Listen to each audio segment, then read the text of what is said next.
Hello, and welcome to the Alabama Public Health Training Network. Thank you for joining us today as the Montgomery District Dietetic Association presents Go Further with Food for National Nutrition Month. I'm Lita Chatham, Registered Dietitian Nutritionist with the Nutrition and Physical Activity Division at the Alabama Department of Public Health and President of the Montgomery District Dietetic Association. Today, we're celebrating National Nutrition Month, a campaign created by the Academy of Nutrition and Dietetics. As you may know, making informed food choices and developing sound eating and physical activity habits are crucial for healthy living, but it can be difficult to know where to turn for accurate nutrition information. A registered dietitian nutritionist can help you develop healthy eating habits that fit into your lifestyle and that will actually work for you and your family. This year, the theme for National Nutrition Month is Go Further with Food. Today, we're going to be talking with two registered dietitian nutritionists about what they do and their tips on how we can all go further with food. If you have a question about anything being discussed today, please call or email during our broadcast. The phone number and email address are on your screen now and will appear again later in the program. As we get started, I would like to introduce our presenters. Andrea Carter is the Farm to School Program Assistant at the Alabama Department of Agriculture and Industries, and Janie Clay is the Assistant Nutrition Director for the WIC Division here at ADPH. Welcome, and thank you both for being here. Let's get started. Janie, can you tell us a little bit about your role with WIC, and then give us your tips for how we can go further with food? Yes. This year's theme, Lita, is one of my personal favorites, Go Further with Food, and it goes into part with my new position as the Assistant Nutrition Director for the WIC program here. If you don't know much about the program, it is a supplemental nutrition program. So when you're thinking about going further with food and it being a supplemental program, you kind of have to merge those two together. So if you think about the population that we serve, pregnant moms, infants, and children from birth to 5 years of age.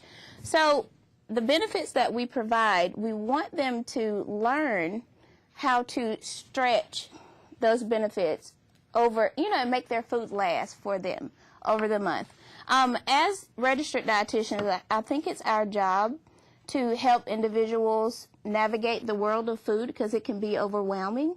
So whether it be a healthy diet, a health-related issue, just navigating the world of food is very important.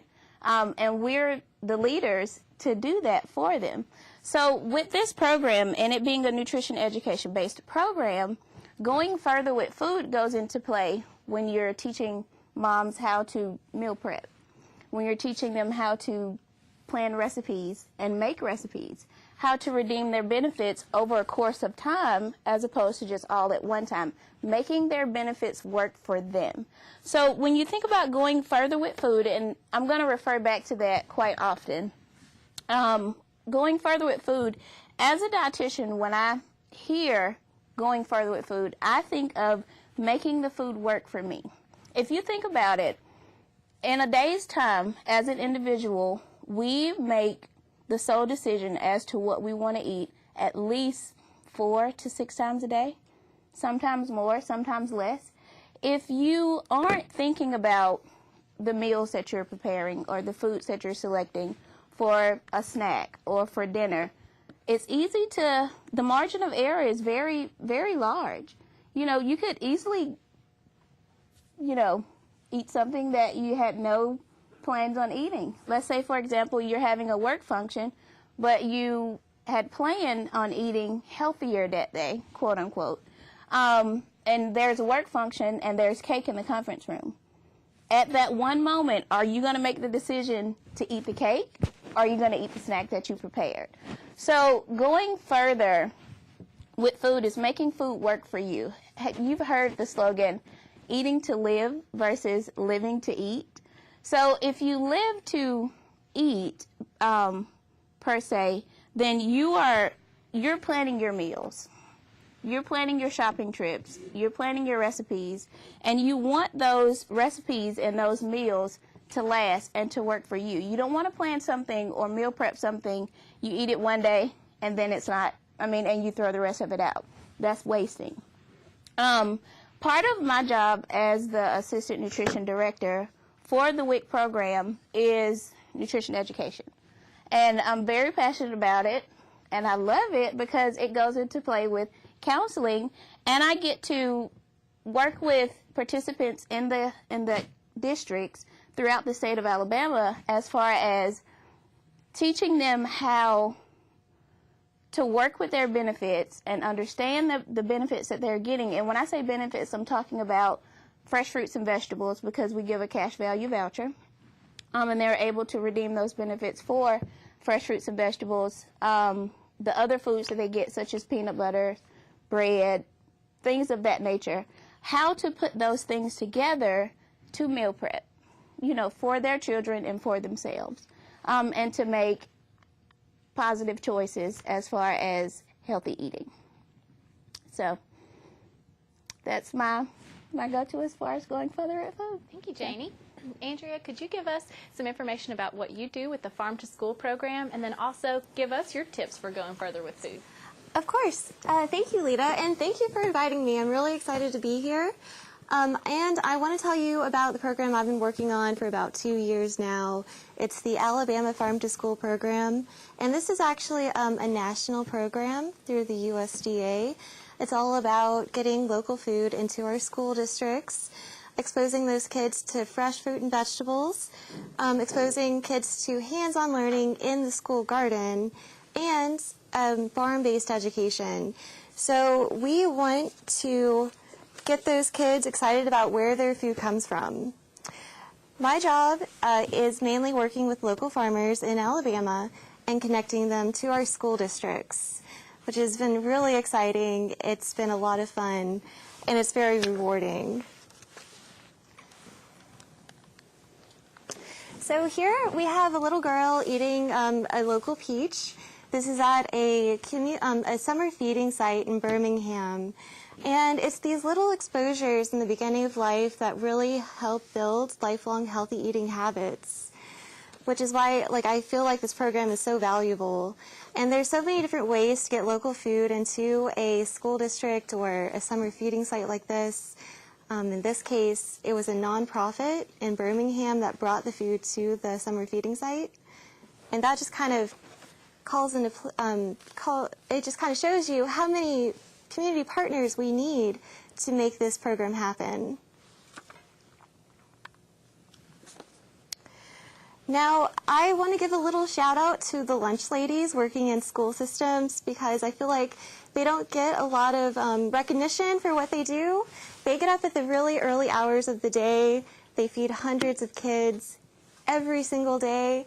And after taking this job and working closer with them, I know how much they care about those kids, and they want to see them eat their food during the day. So they've really taken the extra mile whenever they get local product into the schools. Most of the local product, it's whole fruit and vegetables, so it takes a lot more chopping, dicing, slicing, and they really put more effort into getting those foods to the children because they want to see those foods be eaten. We had a shipment of strawberries in one school district, and when I went to the cafeteria to see the kids eating the strawberries and the staff working with the strawberries, I noticed that they took the top off of every single one of those strawberries because they knew that the kids would eat them that way. So that was just really going the extra mile.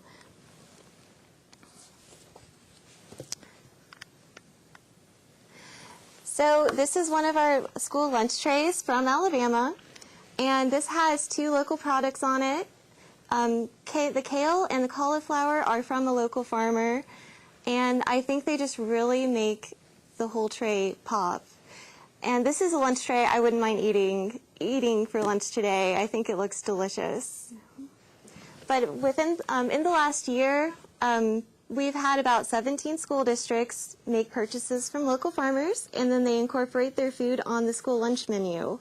And this is just one example of many. Here's a picture of one of our school garden organizations. We have quite a few of them in Alabama. This one is Schoolyard Roots, and these school garden organizations, they help these kids be exposed to how the food grows, and in doing so, these kids can get their hands dirty, plant the seeds, watch these plants grow, and really get their time invested in it. And we've seen kids eat radishes, beets, rainbow chard, just anything you can think of, because the kids grew it themselves. And I think that's just outstanding. This picture here is some kids at a farm stand. So it's hard to tell, but they set the farm stand up right in front of the school, and there's a line of cars with parents in the cars waiting on their kids to be picked up from school.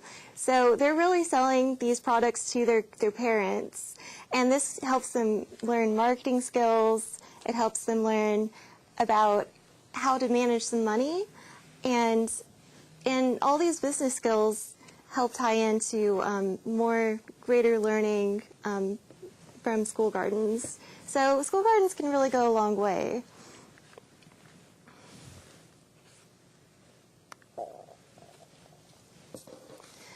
So here was a really fun event.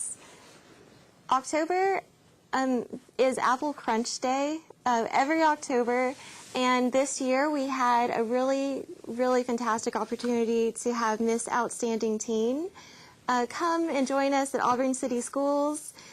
She won Miss Outstanding Teen for the state of Alabama. Then she went on and won Miss Outstanding Teen for the country. So she is the American Miss Outstanding Teen. And so she came to the classrooms and talked about healthy eating and physical exercise, and then she took a giant big bite of an apple with all the kids all at once. It was a whole lot of fun. But this is just one example of some of the events that the Farm to School program puts on to help celebrate local food in our schools and celebrate healthy eating while we're at it. We really want to make it fun for the kids. Another really cool aspect of this is we have a DoD Fresh program that delivers these apples from a farmer in Alabama to every single school in Alabama every single year. So these apples were actually local. Now, Lita, you asked me how I would go further with food. Well, you might have guessed it already, but I would say visit a local farmer's market or go to a farm stand and support farmers in your local community. By doing this, you get the freshest fruit and vegetables that you could find anywhere. Some of them were probably picked that morning, and you're also supporting the local economy.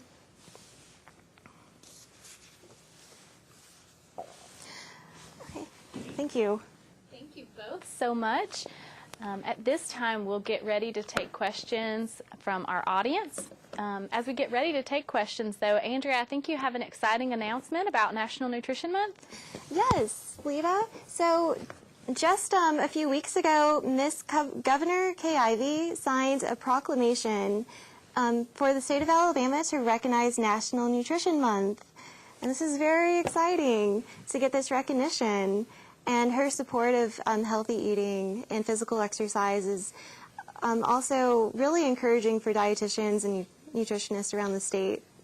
It's wonderful to have Governor Ivey's support as we encourage all Alabamians to go further with food during the month of March for National Nutrition Month. So it's very exciting.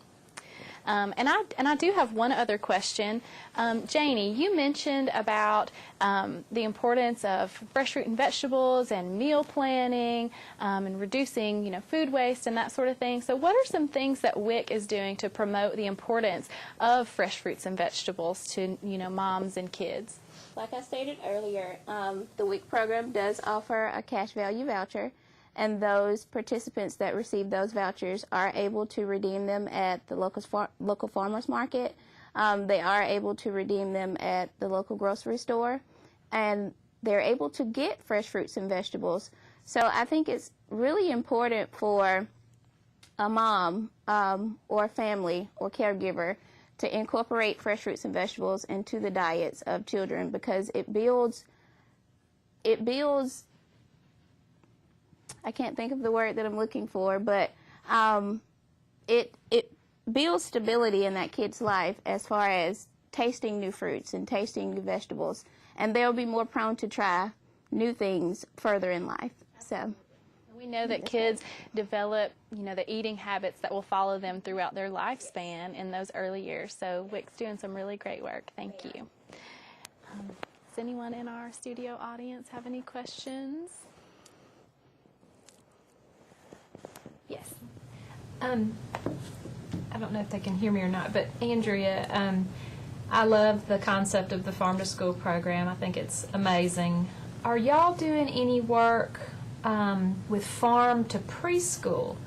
Because like we've been talking about a lot, is that these eating habits start so young, and I'm just curious if y'all are doing anything in the preschool age. I think that's a great question, and I'm glad you brought that up, because that's the new program that we are slowly working our way towards. We have 2 trainings set up with some local child care organizations to promote Farm to Preschool and get them and to teach them how to get started with Farm to Preschool. We have some really good opportunities, I think, through the farmers markets that are local, and also garden organizations that are very supportive of farmers and that want to work with these preschools to see how they can help them get more local products in and have a little more food education. But that's something that's slowly evolving, and we are in conversations across the state with other partners about how to launch it off the ground. Thank you. I have a question as well. This question is for Janie. I'm excited that WIC is providing fresh fruits and vegetable vouchers for the participants, but I know sometimes that kids can be a little picky when it comes to eating fruits and vegetables. What advice do you guys give to parents for working with those picky eaters and trying to get them to eat more fruits and vegetables that are provided? Well, just in general, it takes a child up to 10, sometimes 20 tries before they actually taste that new food, or that new fruit or that new vegetable. We are heavy on nutrition education. We're a nutrition education based program, which sets us apart from other programs. So when offering those fresh fruits and vegetables to moms, it's important that we educate them on recipes, how to shop, how to pick proper produce, and how to go further with their food. So when you're offering to a child, with it being that many tries before they become adjusted to it, per se, you have to be very strategic, and you have to be diligent in offering, and you have to remember that, and what we do is let our parents know that you are their provider. You are their parent. You're going to make the decisions for them. You fix the meals. They don't have a job. They don't work at Publix. They don't go to work 8 to 5 at Publix to provide their own meals. So what you have on the table is for them. Now, you can give them options. But I think, where WIC comes into play is just educating those moms on what fresh fruits and vegetables are, some types of recipes to incorporate it and make it easy. We don't want to have like a broccoli salad recipe, something, real strange for a child. Just give it to them plain, and let them taste it, let them try it. If they don't try it today, maybe they'll try it next week, maybe they'll try it next month. But staying diligent in offering those fresh fruits and vegetables and new foods to the children is what we try to focus on.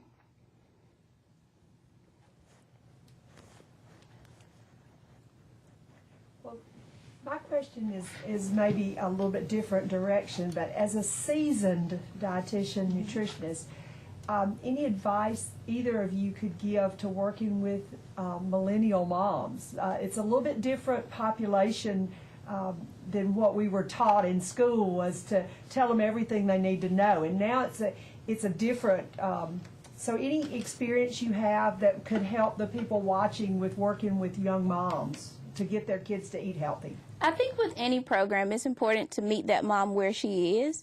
And for a millennial mom, you know, social media is the thing.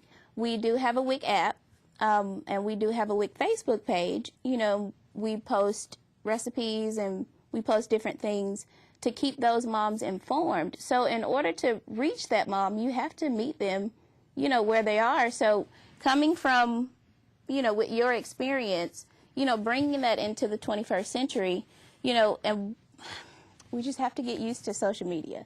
You know, the normal handout doesn't work all the time. You know, we don't have to totally get away from it, because in some aspects, I'm still old school. You know, I like to write things down. I like to see it.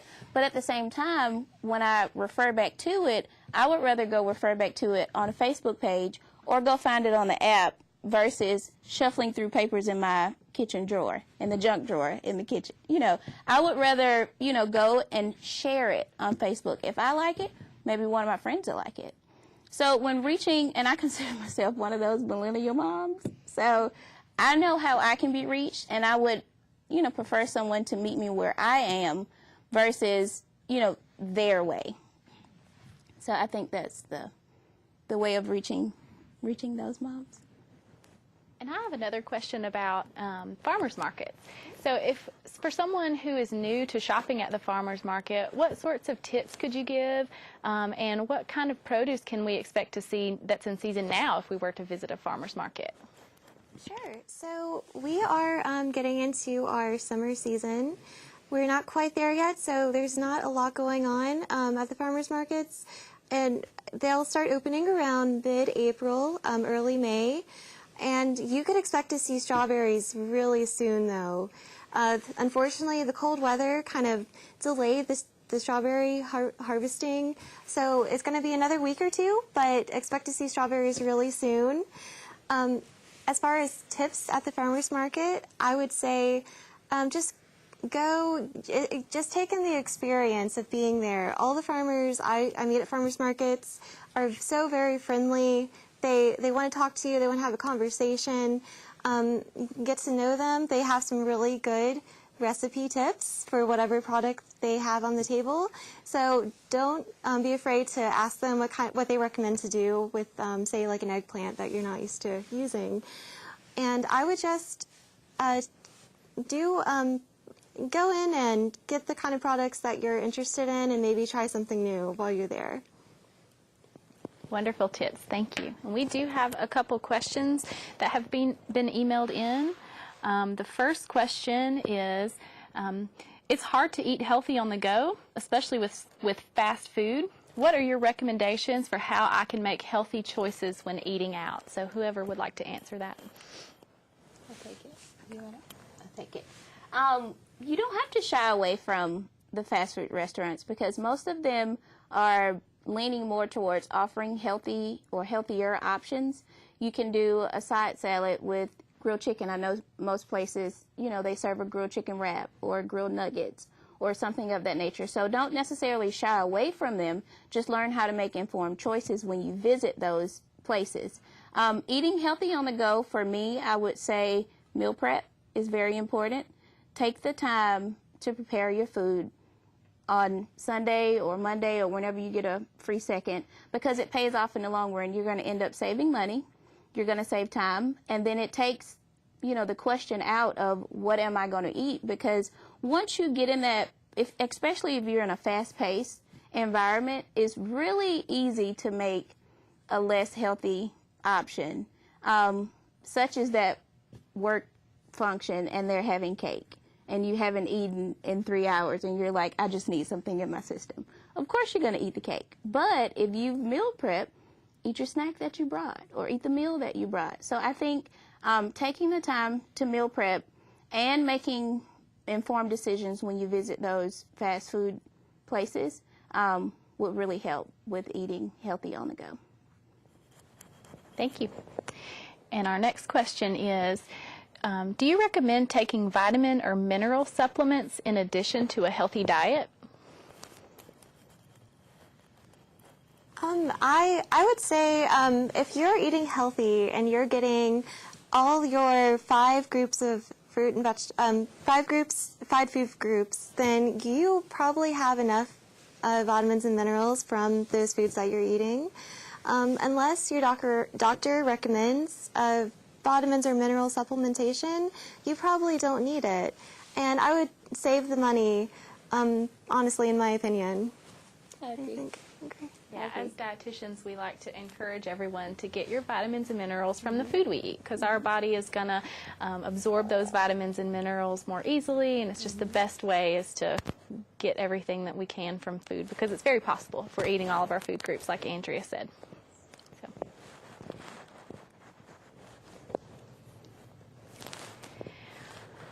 Well, this concludes our program for today. Thank you to both of our presenters for being here, and thank you for watching. As we end, I would also like to say Happy Registered Dietitian Nutritionist Day to all of the registered dietitian nutritionists out there. Thank you for all that you do. As a reminder, you can watch this program on demand at alabamapublichealth.gov. Have a great day.